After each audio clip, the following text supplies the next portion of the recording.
Tout le monde, j'espère que vous allez bien. Je suis ravie de vous retrouver encore une fois si beneen vidéo bu bees. J'espère que vous êtes bien assis.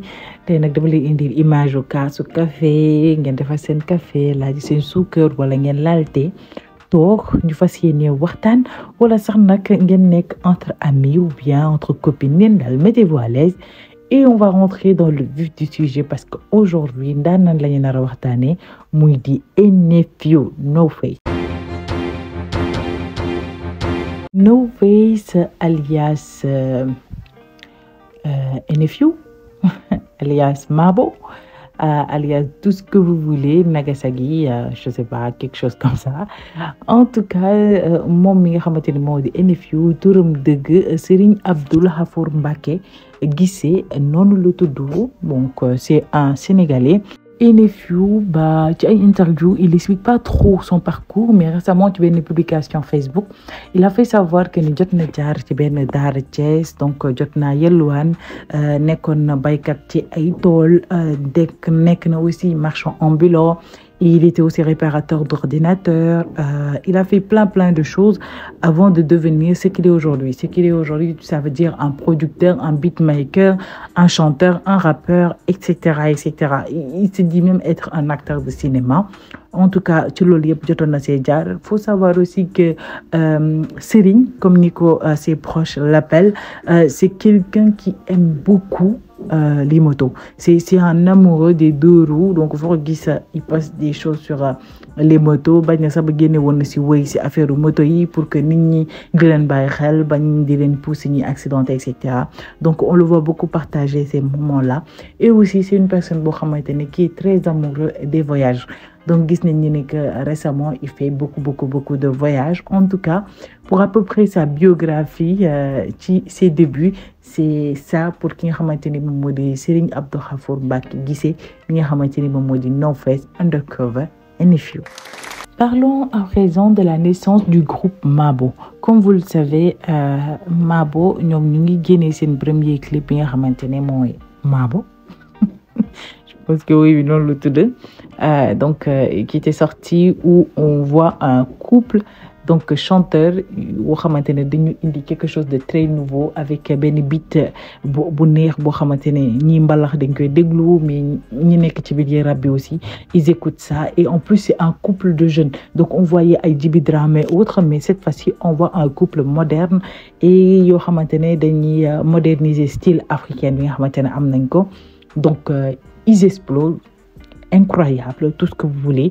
Et là, qui a NFU, il explique que c'est un beatmaker et que c'est lui qui a créé le beat. Et ce qui se passait, c'est que ce beat-là, il l'appelait Jollof Beat. Mais comme qu'on proposait pour me faire ces sons, d'un coup rejeté. Alors au final, il s'est dit, comme moi je sais rapper et que ma femme elle a une belle voix, pourquoi pas combiner nous deux et nous gagner Dara. Et voilà le couple Gol, comme on peut l'appeler, sénégalais pour bëgg leen, et tout le monde les a accompagnés. Ils ont fait le buzz et tout le monde a voulu les voir réussir ci li nga xamante ne moom moo di musique sénégalaise. Bonheur bii nii nga xamante ne am nañ ko, ce sera de très courte durée parce que il y aura li nga xamante ne moom moo di divorce. Alors qu'ils étaient mariés en 2015, le couple divorce en 2022 ou 2023, quelque chose comme ça, je pense bien. Fin 2022, début 2023. En tout cas, ils ont divorcé. Et on a retrouvé polémique bu bëri ci li nga xamante ne moo di seen couple. Et là, No Face a été vraiment la risée de la population sénégalaise. Plus personne ne voulait avoir quelque chose à voir avec lui. Donc ça a été pour lui un moment très difficile parce que couple boo xamante ne ñëpp leen bëggoon quoi. Et puis les voir comme ça du jour au lendemain divorcer, c'est compliqué. Et quand ils ont divorcé, ils débuteraient, comme je vous l'ai dit précédemment autant pour moi, dans la vidéo de Mia Guissé. Donc je vous ai résumé un peu tout ça. Bi mu génnee No Face est venu et a sorti la chanson Aïssata Voilà Mia, une chanson où il déclare son amour à qui de son ex-femme, où il va s'excuser de tout ce qui s'est passé, magal si on peut dire, gërëm ko ci li nga xamantene def nako yépp sacrifice yi nga xamantene elle a fait pour lui, etc. Une manière peut-être de vouloir la récupérer, on ne sait pas, mais en tout cas le clip a fait un boom. Là, actuellement, il y a plus de 4 millions de vues sur YouTube. Et ça a été comment je pourrais dire, un début de quelque chose pour qu'il y ait un No Face, parce que c'est en même temps qu'il a, mais en même pas 24 heures de décalage de génne clip bi nga xamanteni mom modi mom tamit idole ko mëna tuddé. Mais bon, c'est une très belle chanson qui a touché beaucoup de femmes, parce que la plupart du temps, les hommes sénégalais ne sont pas vulnérables et ne montrent pas leur vulnérabilité. Mais ça dépend aussi, parce que il y a des choses à voir avec NFU. Est-il un homme brisé ou il fait de la victimisation? Parce que oui, il a subi des divorces. Sa femme est en train de connaître une ascension fulgurante. Donc, femme me gagne clip, mon tamit mu gagne clip. Et nous avons aussi posté une vidéo avec domam où il est en train de dire qu'il aime toujours sa fille et que sa fille n'a jamais que daf ko bëgg ba légui. Donc les gens sont un peu perdus entre les deux. Qui est exactement No Face et qu'est-ce qu'il est en train de faire? Na da fay foy suñu xel yi wala qu'est-ce qu'il y a? C'est ça l'analyse qu'on se pose cette question en fait. Parce que on le voit là, il était en couple, il est divorcé. Donc normalement avec cette chanson qu'il a fait ça a pas touché, ça a touché beaucoup de monde, mais benen partie ça les a pas touché parce qu'il voit un homme maintenant. C'est pas un homme brisé qui veut récupérer sa femme. Non, c'est un homme qui veut surfer sur le buzz que sa femme est en train de faire avec vidéo clip. Donc certains l'ont taxé de se victimiser, ou à chaque fois que Mia gagne ben affaire, lui il vient et repose quelque chose en retour. On ne comprend plus exactement No Face lan le bug sur le truc. Est-ce qu'il veut que Nini ait pitié de moi, ou est-ce que vraiment c'est un homme qui était amoureux et qui a perdu un être très cher? Alors il est très intelligent en matière de communication, c'est une tête bien faite, machallah. Et après ça, il n'a pas répondu, hein. Il a continué à faire ses trucs. On le voit commencer à voyager de plus en plus, à faire un tout petit peu le tour du monde. Après ce divorce-là, il s'est exilé, si on peut dire comme ça, entre guillemets, aux États-Unis, et il fait sa vie là-bas. Il a repris le sport parce qu'en même temps, il a perdu du poids avec Mia quand ils étaient en couple. Mais quand ils ont divorcé, tous les deux ont eu un changement physique incroyable. Que ce soit Mia, que ce soit No Face, parce que lui aussi commençait à prendre un peu de gras. Faut qu'on le dise, mais par la suite il a changé. Maintenant il a beaucoup plus de muscles et on dirait qu'il a beaucoup plus confiance en lui. Mais en tout cas, la question se pose si vraiment No Face est un homme qui est brisé parce qu'il a perdu la femme de sa vie, ou est-ce qu'il fait tout ça pour avoir du buzz? Bon, je vous attends dans les commentaires. Dites-moi vraiment ce que vous pensez de tout ça. Au départ, pour le rappeur, parce que oui, après polémique Bob, son clip a quand même fait plus de 4 millions de vues. Donc, il est carrément relancé, il a carrière musicale. Mais puis après ça, on voit que il commence à créer une collaboration aux États-Unis où il va faire des sons, etc.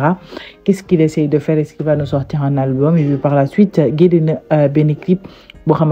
C'est disponible sur YouTube, ou aussi il se dévoile encore une fois de plus, ou aussi il se bat avec ses démons. On le voit dans le clip tout en noir vêtu, etc.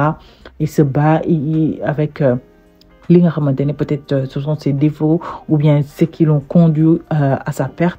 En tout cas, on le voit, il est épanoui, il fait ses petits voyages aux États-Unis, il n'est pas de retour à Dakar, il fait sa vie, il poste des vidéos, des vlogs sur sa page Facebook qu'il alimente beaucoup parce que les gens sont là à le critiquer tout le temps. Mais bon, lui, on dirait qu'il s'en fout, il essaie de faire sa vie et d'avancer.